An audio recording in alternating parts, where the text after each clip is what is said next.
This is beef jerky. Actually, it's venison jerky.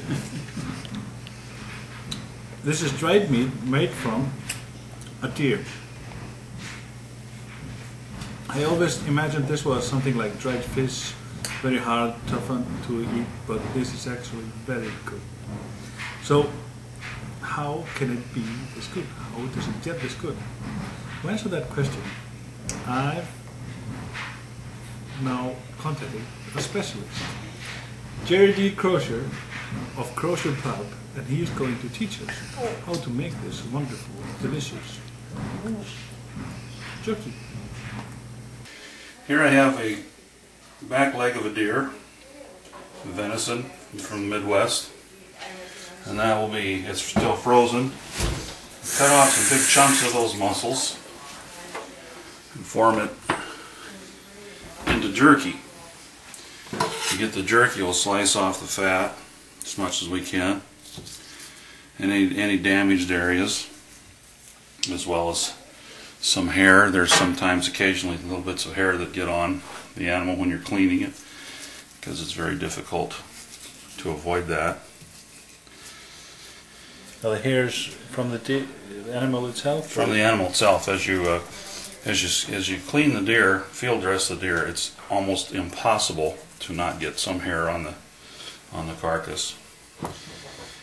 And the biggest trick, most people just take a blowtorch, sear it off, and it turns into a fine hair powder, if you will, and disintegrates. Me not being a fan of eating deer hair, I try and clean most of it off even after I've hit it with the blowtorch. Then, after we get the meat set up similar to this, we'll cut into it. Start cutting some nice thin strips. Okay, so where did you get this animal? This animal was collected during the archery season by yours truly out in the Amana Colony's timber.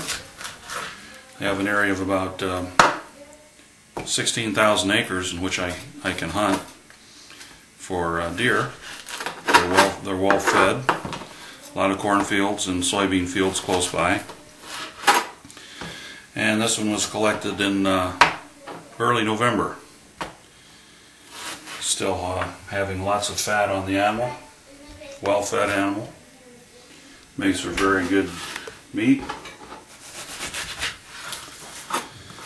And as Julia Child would say, we throw it over there.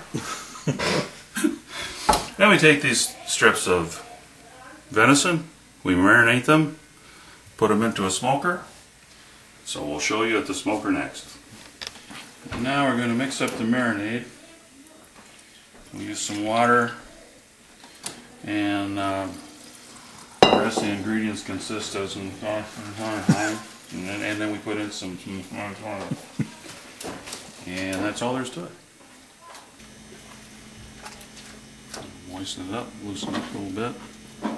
We'll leave it in this all night and into the morning, and then we'll put it into the smoker.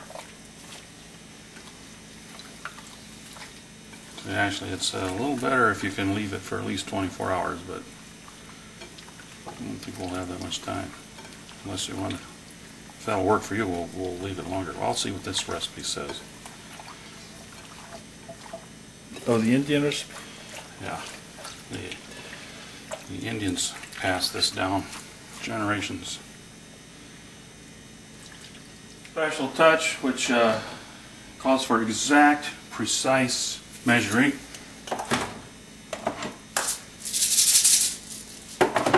If you don't do it exactly right, you'll probably ruin it. So you have to be very careful.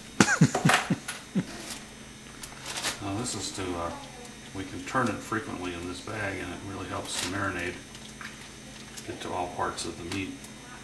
Now we mixed up the marinade and put the meat into the marinade in the bowl and worked it in with our hands. We placed it into the plastic bag so we can flatten it out, and we can turn it over several times and let the spices and the marinade work into the meat. And then we will be ready for the smoker. So here we have the marinated pieces of venison, and they are ready to go into the smoker. And here we have the smoking unit, very simple device, simply a container which we can place shelves in and or racks in and have the meat individually on racks, or we could just put one rack in and have a large item such as an entire deer leg, a turkey, chicken, pheasant, whatever you want to smoke. Now we're inserting the pan of water. It does two things. It catches the fat that might drip into it. It also steams and keeps moist air, hot air circulating in the inside the smoker. In the smoker box we put some hickory chips in this case. We can also use mesquite or peach or cherry woods.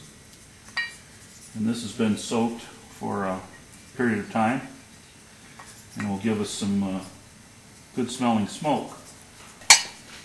This will be the smoke supply. Actually the smoke taste which is put into the meat happens within the first 30 minutes to an hour.